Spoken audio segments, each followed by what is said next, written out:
Today will be a late night thoughts, but today's late night thoughts will be a little bit unique. Now, before I start, what is a late night thoughts? And it is more like a podcast like video where I share my thoughts on certain equipment or certain things I done recently. And today's topic will be this, the 2870 F2 together with the R5. Now, why am I actually doing a late night thoughts on a setup itself? That's because recently I've been using this setup a little bit more, and also for my own personal projects. So I want to share my opinions on this. And I would say as the one word to describe this is liberation. And why do I say that? Let's follow on with this video here.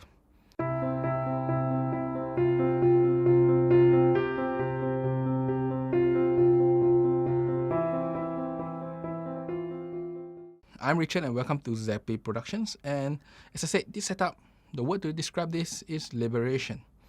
And why do I say that? I mean, I've been doing photography for so long, and I own this lens and setup quite some time already. And that's because, if you have seen earlier my review videos, take a look at the link up here. I always say that this 2870 is about convenience. And I usually use them mainly for things like events or shooting clients where I want speed. I really did say that, this is the lens of choice if you want to do portraiture or do you want to do any for conceptual photography. This is not the lens I will pick. But recently I've been using this lens a whole lot more, and I came to understand something while using this lens. And that is really, it gives you absolute freedom in many ways, especially with the R5. Now, traditionally, I always use prime lenses such as the 50mm f1.2 here, or the 35 1.8, 85 1.2. Prime lenses are fixed focal lenses, so in exchange for large variability in their aperture, they can go really wide like 1.2 all the way to really narrow to get the maximum sharpness. They are fixed focal length, so the only way to try another focal length is to swap lenses. Now, why is swapping lenses sometimes not very good is because of maybe the location or maybe time. But most importantly, it takes your focus off the subject and the shoot itself. You need to really think, is this the focal length you want?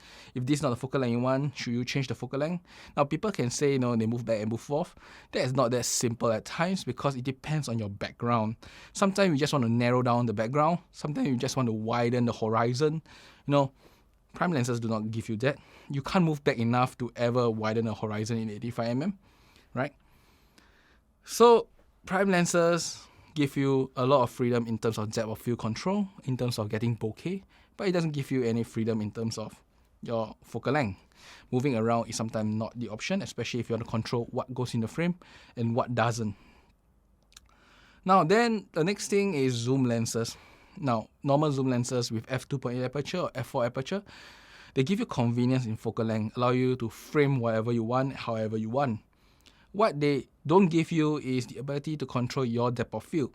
So if you really want to get that sharp eyes, fuzzy look type of portraiture, you probably can't get it inside most zoom lenses.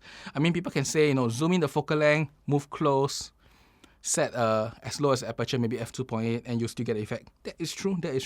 Don't discount that. However, if you want to get that really wide angle, like say a 35mm version of the shot, you can't. This is when the 2870 comes in. And before I start about 2870, there's also one more advantage of zoom lenses I did notice is that most of the time, zoom lenses are optimized for really fast focusing. And with the R5, most of the zoom lenses really focus very quickly, faster than a prime does. That's something you must note. So that when you go to the 2870, you combine three of the nicest things you can in a single lens. Firstly, you get zoom. 2870, variable. You get whatever focal length you want. One more horizon, zoom out. Narrow the whole frame, zoom in. You can move forward and backward then to get however you want the subject to be. But most importantly, it really allows you to control your background. That's first thing. Secondly, variable of aperture all the way from f2 to f16, for example. Now, why is that important is because it allows you to get that one extra stop of light, and it also allows you to get that extra stop of bokeh, depth of field control, whatever you call it. So now, as I said earlier, a zoom lens, you probably can't get the 35mm sharp eyes, soft background type of look. But with the 2870, you are much closer to that look than before. That makes a huge difference.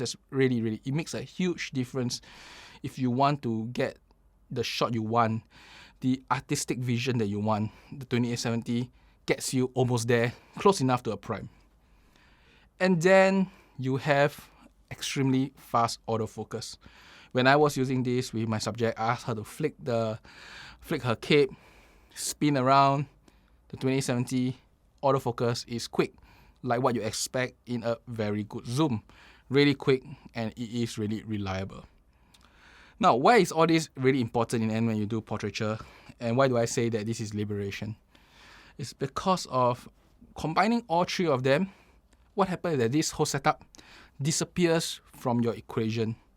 When you go out for a shoot, you don't need to worry about what lens you bring. This setup is all you need to think of. Put in your bag, go out for the shoot, bring whatever lighting equipment you need to support your shot and your vision.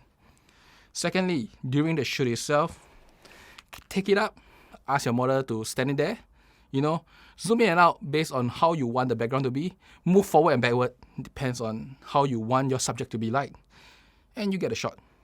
Do you need to think of what lens to change to? No. Do you need to I would say, constrain yourself to a f2.8 or f4 because you can't go any wider? No, you get to go f2. Want a very prime light shot?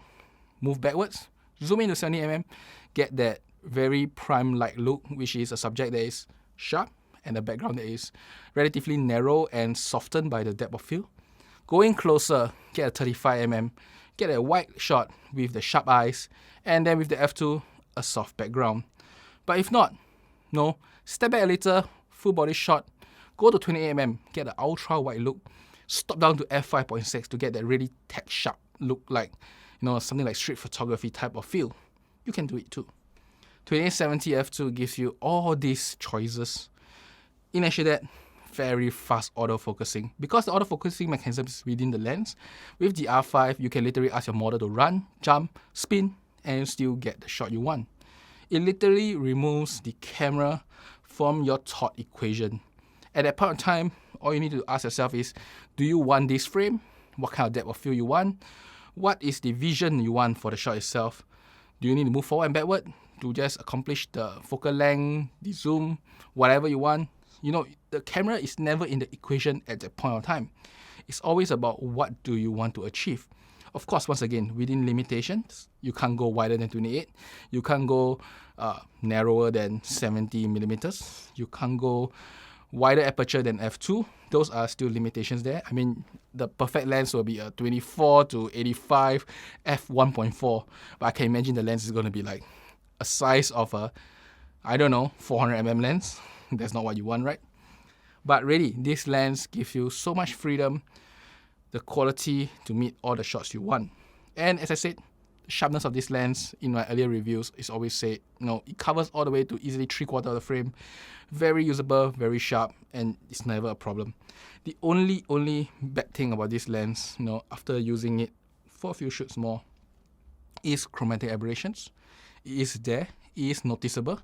And with every shoot, you need to scan through your photos a little bit more to make sure that you don't miss the chromatic aberrations, because sometimes they are a bit tinge of green, sometimes a little bit tinge of bluish green, and anywhere in between there. And then you need to make sure that you remove them in post-process in the raw stages, because once you move them to Photoshop, it is a lot harder to remove. But they are not that apparent sometimes, and as such you can miss it. But just remember that these lenses do create, or should I say, when you take the shot, there is chromatic aberrations. That's the only downside of this lens. I always say the weight is an issue, and I won't say as it impedes my shooting. The only thing that reminds me that I'm using this setup is the weight in the field. But once I'm focused on obtaining the photos I want, the lens and the weight isn't that big of an issue. In fact, there are many times during the shoot I was holding in one hand, because once I get the frame I want, dial in the aperture I want, move to the distance I want, and then it's all about directing the subject with my other hand, relying on the R5 autofocus, and the weight of it itself gives me a bit of stability. Yes, I can't hold very long, but I can then take the shot I want and easily obtain it with this setup here. So overall, what is the whole point of this video here?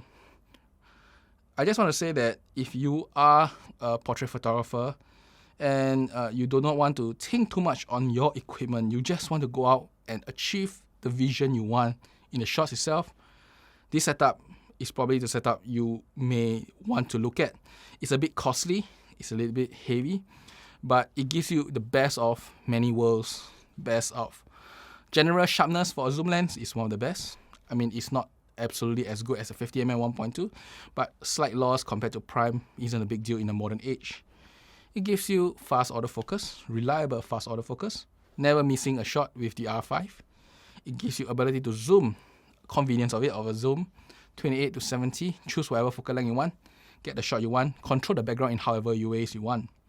And then lastly, it gives you f2. f2 means that you can shoot at f2, you can shoot at f2.8, you can shoot at f4, f5.6. Choose the aperture that brings out your vision and your story. What more to say?